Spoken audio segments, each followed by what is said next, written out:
Hola amigos, ¿qué tal? ¿Cómo están? Muy buenas tardes. Como siempre, un placer el poder estar en contacto con ustedes a través de la televisión. Mirada Profunda, un espacio de periodismo reflexivo donde precisamente intentamos mirar temas con mayor detenimiento. Generamos un espacio de discusión, intentando un poco superar aquel periodismo urgente que creo que es necesario y se está haciendo. El nuestro es un espacio alternativo. Hoy hablaremos de un tema realmente interesante, por eso estamos en nuestros estudios con el representante de la Defensoría del Pueblo en Cochabamba, el doctor Raúl Castro, a quien le damos ya la más cordial bienvenida. Doctor, permítame una vez más reiterarle la bienvenida y decirle pues que bueno, ya la amabilidad lo caracteriza por estar siempre que lo convocamos. Muchas gracias, Cristian. Un saludo cordial, por supuesto, para ti, para el programa Mirada Profunda y para todos los televidentes, ¿no? Un tema, sé que hay varios temas en verdad que podríamos dialogar desde lo que está haciendo la Defensoría del Pueblo, pero el tema obligado y que ha motivado a invitarlo acá es lo que está ocurriendo al interior de las cárceles en nuestro país. Quisiera empezar pidiéndole una visión general, en términos generales. ¿Cuál es su diagnóstico en este tema? Bueno, creo que el tema de las cárceles es un tema, tú lo has dicho, que amerita una profunda reflexión, un profundo análisis, y tiene que ver además con las condiciones, ¿no? Tiene que ver cómo y qué se entiende del sistema carcelario boliviano. En algún momento decía, hablar de cárceles no solamente es hablar de la infraestructura, no solamente es hablar del privado de libertad, no solamente es hablar de la ley de ejecución y supervisión, sino fundamentalmente debe constituirse como parte del análisis la construcción de una política criminal en el país, ¿no? Un elemento e instrumento que no contamos, por supuesto. Es importante también conceptualizar qué entendemos por pena, qué entendemos por centros penitenciarios, pero también necesitamos construir a partir de esta política criminal ya estrategias tendientes a resolver precisamente problemas de fondo. ¿Qué es lo que sucede en las cárceles del país? Primero, que no existe esta estrategia expresada en acciones concretas para dar cumplimiento a cabalidad a la ley 2298. ¿Qué nos dice en términos generales la ley? Nos dice que es un sistema progresivo, que es un sistema en el que se trabaja para reinsertar a la persona o al interno y por supuesto que sea parte de la sociedad conforme corresponda, respetando siempre las disposiciones normativas. Y para esto además se debe construir y digamos emplazar al interior de los centros penitenciarios también espacios para aprender habilidades u oficios, para estudiar, situación que digamos carecemos. No existe en consecuencia estos elementos que hacen precisamente una construcción adecuada, no solamente de las necesidades de las que por supuesto no goza ningún centro penitenciario en el país. Hay que hablar del tema de salud, del hacinamiento, por supuesto, de infraestructura precaria. Tenemos desbordadas las casonas que han sido adaptadas para recintos penitenciarios, centros penitenciarios de máxima seguridad construidos en el país que terminan después derivando en regímenes abiertos. No hay presencia, por supuesto, del Estado, brillan las instituciones por ausentes y no existe, digamos, un lineamiento ni desde la mirada nacional ni regional para mejorar esas condiciones. Los derechos humanos al interior de los centros penitenciarios se vulneran sistemáticamente todos los días, ¿no? Se vulneran cuando no existe alimentación adecuada, cuando no existe espacios adecuados para dormir, cuando hay hacinamiento y ocupan espacios de 3 por por 4, 7, 10 personas, cuando se habilitan gradas para descansar, cuando los patios de día son comedores y de noche dormitorios, cuando no existen medicamentos en estas improvisadas unidades de atención médica, cuando se proveen los mismos internos de la alimentación, cuando se proveen los mismos internos los medicamentos. Esas son condiciones realmente calamitosas, ¿no? Ese es el panorama a nivel nacional y se repite, por supuesto, en todos los departamentos esta problemática. Y claro, hablar de clasificación también es otro dolor de cabeza, ¿no? Juntamos la mayoría, por no decir todos los centros penitenciarios del país, internos preventivos y de sentenciados, ¿no? No existe una clasificación adecuada respecto a la gravedad de los delitos. Este es el panorama en términos generales que nos muestra y matiza la vida en los centros penitenciarios del país. Un panorama que, en mi criterio, resulta ser bastante complejo y genera una larga lista, ¿no, doctor?, de temas que habría que resolver. Quisiera agregar a lo que usted ha mencionado un tema concreto, el tema de la niñez, los niños que, entiendo yo, se ven obligados a estar junto con sus padres y que resulta ser, entiendo también, un capítulo también que nos debe preocupar, ¿no? Definitivamente. La ley 2298 contempla la posibilidad de el niño menor de 6 años estar junto a su progenitor en el centro penitenciario, cuando debe amamantar la mamá, por ejemplo, o finalmente no existe un familiar que pueda cuidar del niño o niña adolescente, o del niño o niña en todo caso, ¿no? Sin embargo, la realidad es otra. La realidad nos muestra de que al interior viven también niños, niñas y también adolescentes, vale decir, personas mayores de 6 años. Y porque claro, las condiciones, reitero, tampoco son favorables fuera, ¿no? Y más allá de la seguridad o inseguridad, es importante mirar de que ese niño necesita también un contacto familiar, ¿no? Esto es importante. La misma ley señala de que debe privilegiarse ese contacto familiar, porque le hace bien al crecimiento en condiciones óptimas precisamente del niño. Pero las condiciones estas que hemos hablado de manera general de hacinamiento, insalubridad, no existe salud al interior, y bueno, la infraestructura también recaen precisamente en perjuicio de los niños. Entonces, en los centros penitenciarios sucede esto. Los niños también son personas que están pagando por algo que no han hecho en absoluto, ¿no? Y se va truncando la niñez en cuanto a esto que la misma ley nos señala y marca, que como Estado cuidemos, que es el interés superior del niño, el crecimiento adecuado, ¿no? No solamente moral, sino además físico. También se corren riesgos, por supuesto, y no quiero decir esto que solamente al interior, también posiblemente fuera de los centros penitenciarios. Entonces, esto es algo que nos debe motivar no solamente a repensar cuál es el rol del Estado con respecto a los centros penitenciarios, sino particularmente cómo solucionamos estos problemas. Pueden ser soluciones, por supuesto, de coyuntura, pero necesitamos profundizar un trabajo para que los niños de manera particular y las niñas tengan un desarrollo saludable, donde no estén deseando, como lo reflejaba algún medio de comunicación, deseando tener una celda propia cuando sean grandes. Claro. Eso es un tema que nos debe llamar una profunda, muy profunda reflexión. Realmente, qué interesante.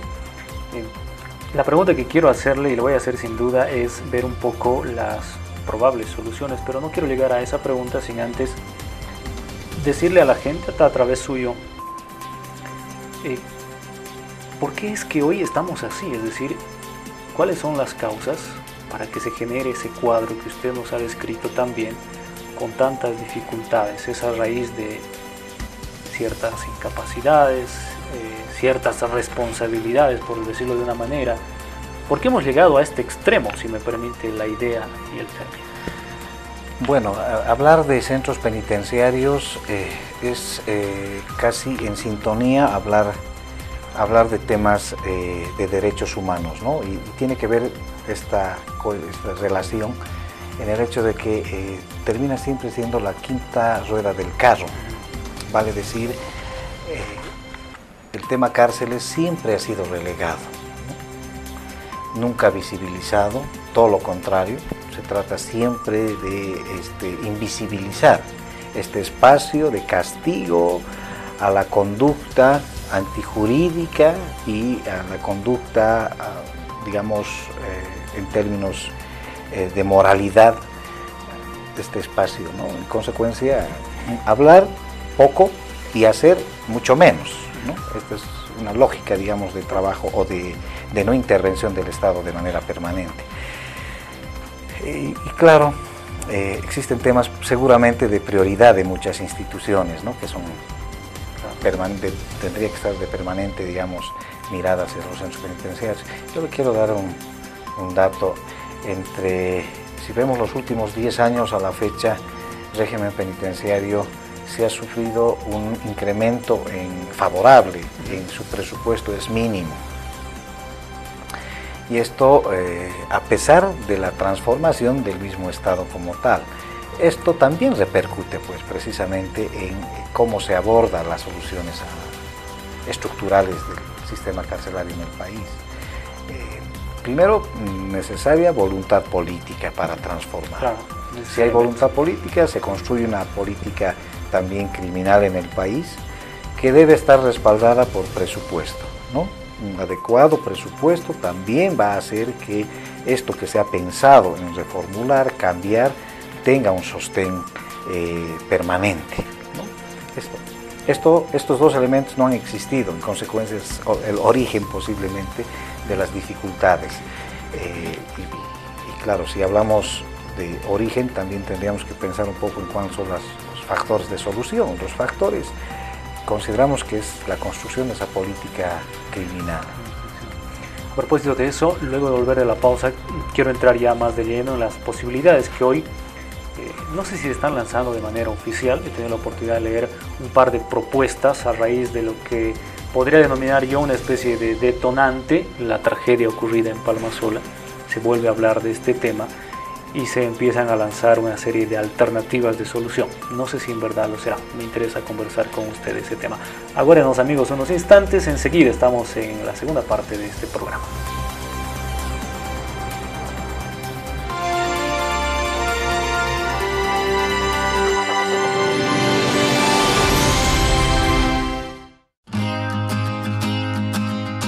Luz y fuerza.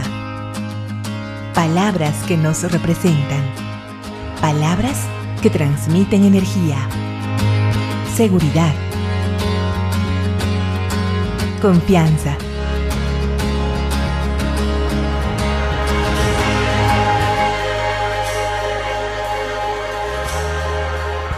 ELPEC. Crecemos con energía. Empresa supervisada y regulada por la Autoridad de Fiscalización y Control Social de Electricidad.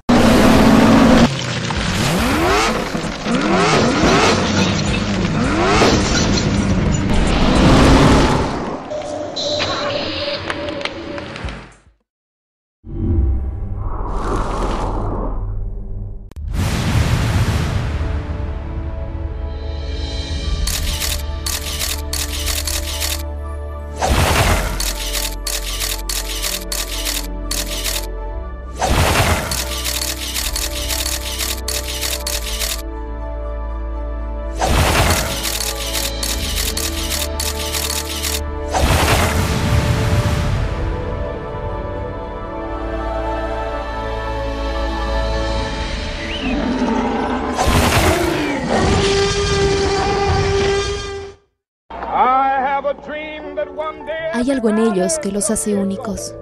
Algo que tocó los corazones de todo el mundo. Que cambió nuestras vidas. Son hombres de muchas caras, con gran sentido del humor, irrespetuosos o maliciosos. Líderes, inspiración de futuras generaciones, extraordinarios, rebeldes por una causa justa. El cambio para quienes creen que ha llegado el momento de cambiar. Auténticos, mártires dispuestos a morir por sus ideas, genios, locos. Un hombre con una idea nueva es un loco, hasta que la idea triunfa. Promac, I+D, buenas ideas, ideas de éxito.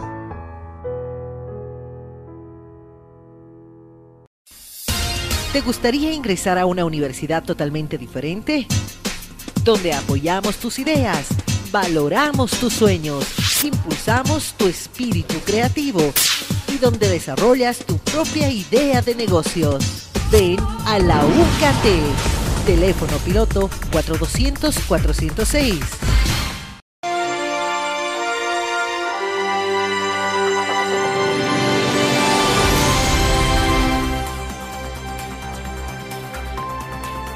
Amigos, gracias por aguardarnos. Estamos en Mirada Profunda, usted ya lo sabe, un programa donde intentamos pasar del periodismo urgente al periodismo reflexivo, conversando ahora con el doctor Raúl Castro, defensor del pueblo en Cochabamba.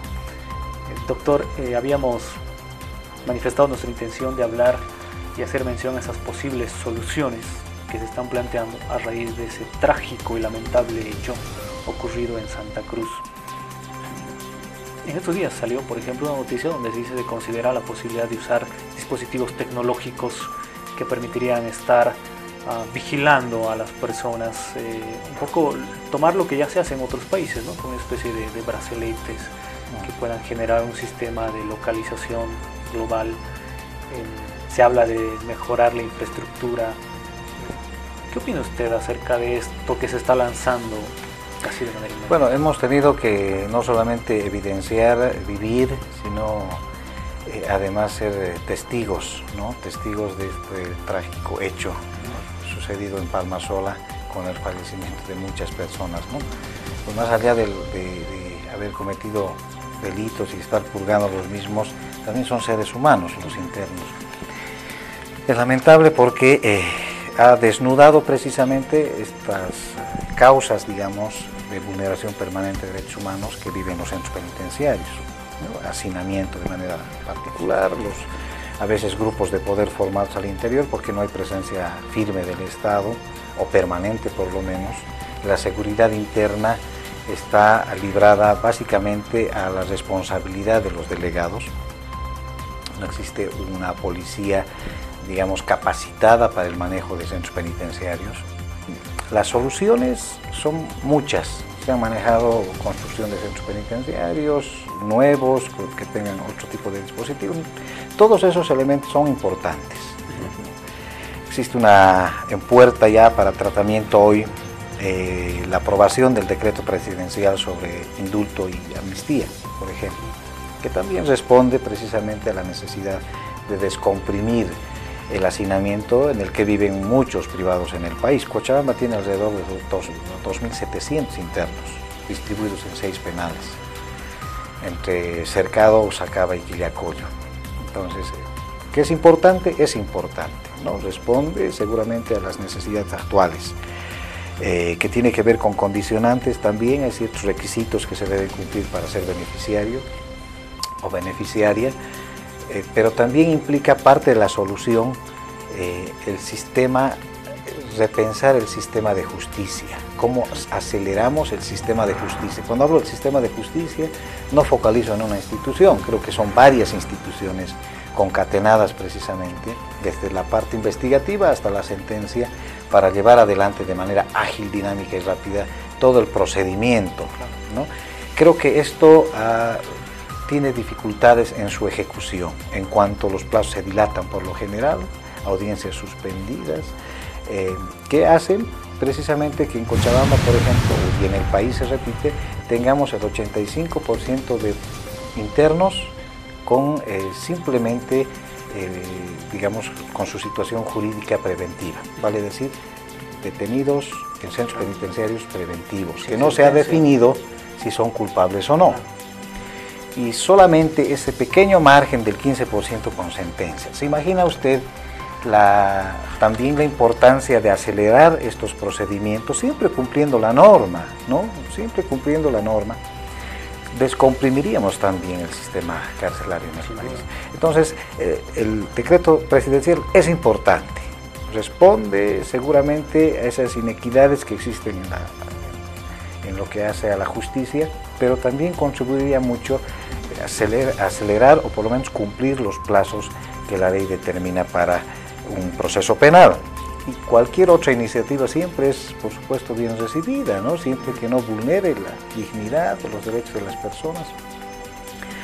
Pero bueno, son respuestas, digamos, que no van a terminar definiendo situaciones de estructura, reitero, ¿no? Está bueno que estas iniciativas solucionen problemas de coyuntura y ayudan, evidentemente, pero necesitamos pensar lo macro, ¿no? Los problemas de estructura del sistema, y esto tiene que ser a partir de una política necesariamente criminal a construir en el país. Creo que ese es el reto para ser sostenible y además entendible todo el proceso. Una visión más integral, ¿no? Definitivamente, donde estén todos los elementos visualizados para poder ser encarados también, ¿no? Así es, por de lo contrario, les reitero, podemos ser muy imaginativos y propositivos, pero habrá que ver la sostenibilidad también, ¿no?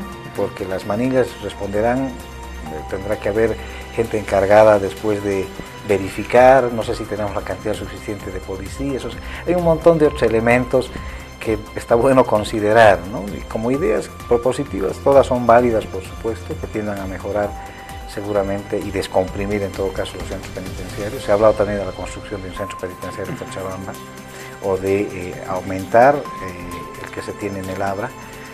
Son buenas iniciativas, evidente, pero reitero, creo que también hay que pensar un poquito en lo estructural. Y es esto, pensar en lo estructural implica resolver todas las dificultades y entender en definitiva qué quiere el Estado boliviano y qué entiende el Estado boliviano sobre la pena. Correcto. En los 2 últimos minutos que nos queda, doctor, permítame hacerle un par de preguntas, porque creo que la gente igual se pregunta esto. El hecho marcado por las elecciones donde participa el ciudadano, elige autoridades judiciales, ¿ha mejorado en algo la administración de justicia en el país en su criterio? Mire, siempre se ha pensado en el sistema o en el poder que antes se entendía como tal, poder judicial, como un poder en sí mismo, ¿no? Vale decir, un contrapoder. Bueno, se ha tratado de democratizar, evidentemente, pero creo que seguimos adoleciendo de las dificultades que teníamos antes. ¿Qué quiere decir? La retardación de justicia particularmente. La gente, el ciudadano de a pie, recurre al órgano judicial simple y llanamente para buscar justicia, ¿no? Para buscar justicia. Y creo que no consigue y obtiene justicia cuando no es oportuna esa administración.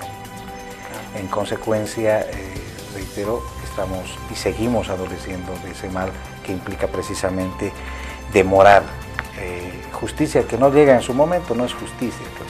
Entonces necesitamos acelerar tiempos y plazos. Creo que ahí viene el reto de la reestructuración. El mayor reto probablemente, ¿no? Así es. Bien, quiero cerrar haciéndole una pregunta, tenemos 30 segundos. En todo este marco, con los actores que hoy están conduciendo de alguna manera este tema, ¿usted es optimista o pesimista para todo lo que tiene que encarar, por ejemplo, como representante del defensor del pueblo aquí en Cochabamba? Bueno, no podemos pensar los derechos humanos sino desde el punto de vista del optimismo. Y no por un idealismo puro, sino por una necesidad y una vocación de servicio permanente. Entonces creo fervientemente que se puede mejorar. Habrá que construir escenarios propicios para que haga carne donde tenga que hacer, cualquier estamento del Estado boliviano, institucional. Entonces se debe seguir trabajando de manera cohesionada. Creo que no hay mejor forma de solucionar los problemas, las dificultades o estos temas de fondo, sino es de manera articulada. Y articulada me refiero no simple y llanamente a instituciones del Estado, sino también instituciones de la sociedad civil que trabajan los temas, estos en particular de de cárceles que tienen muchas, por supuesto, iniciativas y propuestas que deben ser escuchadas, que hacen el contrapeso natural también. Pues qué bien, y apoyarle en el optimismo, por supuesto. Creo que todos debemos ser optimistas para la tarea difícil y ardua, fundamentalmente, que le corresponde hacer, por supuesto, a usted y a toda la gente que está junto a usted a nivel nacional y también departamental. Doctor, permítame agradecerle una vez más la gentileza que ha tenido. Gracias, Cristian, el agradecido soy yo, y un saludo cordial para todos tus televidentes. Gracias. Amigos, hemos llegado al final de este programa. Ustedes saben, el tiempo en televisión siempre es breve. Quiero invitarles, como siempre, a seguirnos, no solamente a través de esta señal televisiva, sino también a través de nuestro canal en YouTube. Usted puede volver a revisar este programa, además de los otros de esta temporada, o visitando también nuestra página web www.zonarealbolivia.com. Como siempre, han sido muy amables. Muy buenas tardes. Permiso.